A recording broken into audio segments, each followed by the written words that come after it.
Ենք արդեն Սուրեն Սուրենյանցին, պարոն Սուրենյանց, թեև նշել էիք պահանջները ձեր էջում, ամեն դեպքում հանրության համար էլ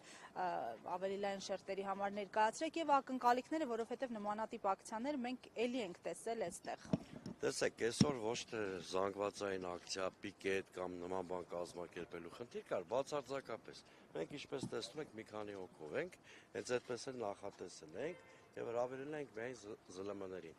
Եթե Հայաստանը ունենար նորմալ իշխանություն, նման ակցիա անցկացնելու խնդիր ընդհանրապես չպիտի լիներ, որտեղ պիտի ունենայինք իշխանություն, որը adekvat պատասխանում է Ադրբեջանի քայլերին, հակաքայլեր է անում կամ ինքն է օրակարգ ձևավորում, բայց քանի որ Ալիևի հարցազրույցից անցել է արդեն 4-5 օր եւ մենք տեսնում ենք, որ Հայաստանի իշխանությունը տոտալ անգործության մեջ է, ստիպված մենք ենք ինչ-որ քայլեր անում, ցույց տալու համար, որ Հայաստանի քաղաքացին, Հայաստանի հասարակությունը, հետո մենք այս քայլերը էլի կշարունակենք իհարկե, համերաշխ չէ այն վիճակի հետ, որ ստեղծվել է, սա մեկ։ Երկրորդը, ես միամիտ չեմ, որ հավատամ միջազգային իրավունքի գոյությանը։ Այդ միամտություններ չունեմ եւ բնականաբար պարոն Նահապետյանն էլ երևի հիմա խոսքը կասի, մենք միամիտ չենք, որ հավատանք, որ միջազգային իրավունք կա, որ այդ միջազգային իրավունքը արթնանալու է, եթե մենք նամակներ փոխանցենք հիմա ՄԱԿ-ին, բացարձակապես, ուղղակի սա վերաբերմունք, հա, մի կողմից ցույց տալու համար,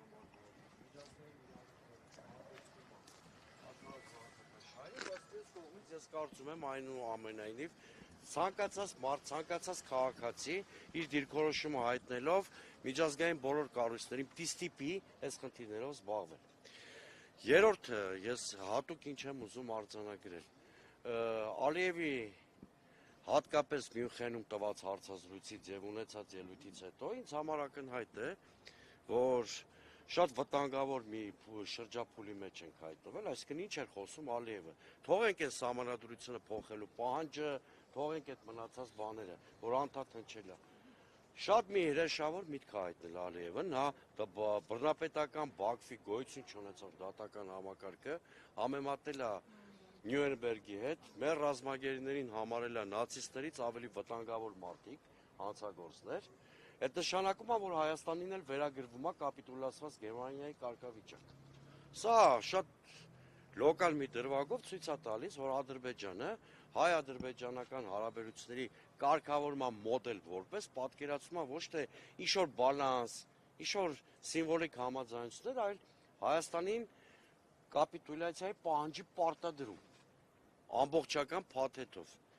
Ռուս-ուկրաինական պատերազմից մի տերմին կա, կամ ավելի շուտ երկու տերմին կա, որ բոլորիս ծանոթ է, դենացիֆիկացիա, դեմիլիտարիզացիա։ Հիմա այս ռուս-ուկրաինական պատերազմի նրբությունների մեջ չեմ մտնի։ Ուղղակի ես ուզում եմ ասել, որ ի սկզբանե պատերազմի սկզբից այսօր Ռուսաստանը Ուկրաինայի առաջ դրել է դենացիֆիկացիայի, դեմիլիտարիզացիայի պահանջ։ Հիմա նույն պահանջները Ադրբեջանը դրել է Հայաստանի առաջ։ Ասում եմ, ողբերգական վիճակը չէ լինի, եւ ես վստահ եմ, որ նոյեմբերի 9-ի փաստաթղթով մենք կարող ենք այս վտանգներից խուսափել, եթե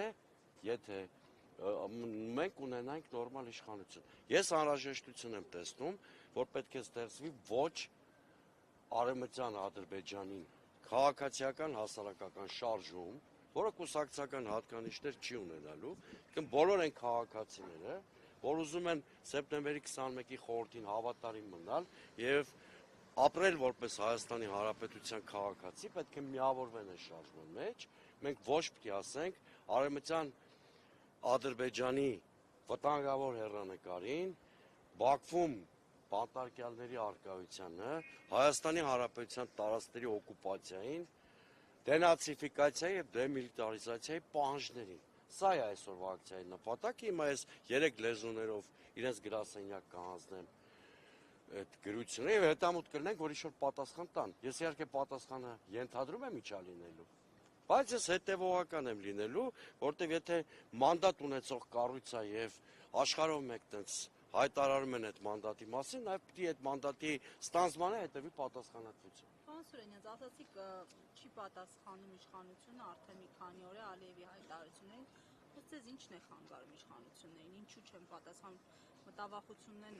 չխաթարել այսպես կոչված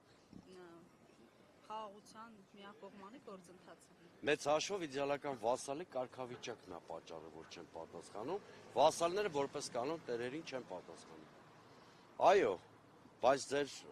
այդ մտահոգությունը լրիվ լեգիտիմ է։ Այո, իրանք մտածում են, որ այս իմիտացիոն խաղաղության պատրանքը իրանք օգնելու է վերարտադրեն։ Եթե մի ավել բան խոսան, կարող Ալիևը շատ կոշտ հակազդի, այս միֆը պատրանքը խաղաղության իմիտացիան փլուզվի։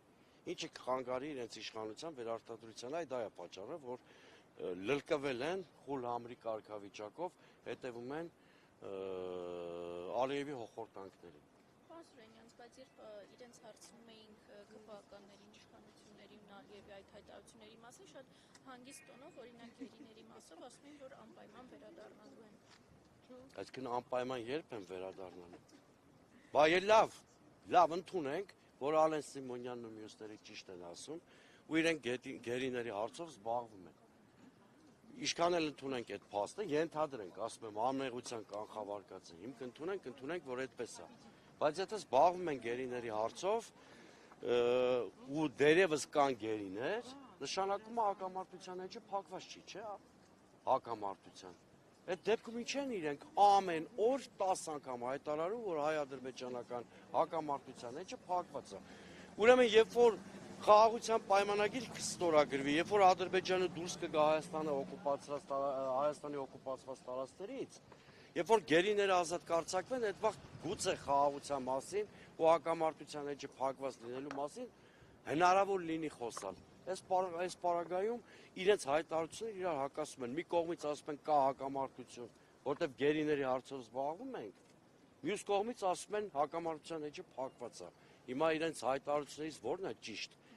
Կամ դիլետանտ են, կամ այնքան են օտարի շահեր սպասարկում, որ խճճվել են իրենց իրար հակասող հայտարարությունների համատեքստում։ Բարոն Աֆրիկյան,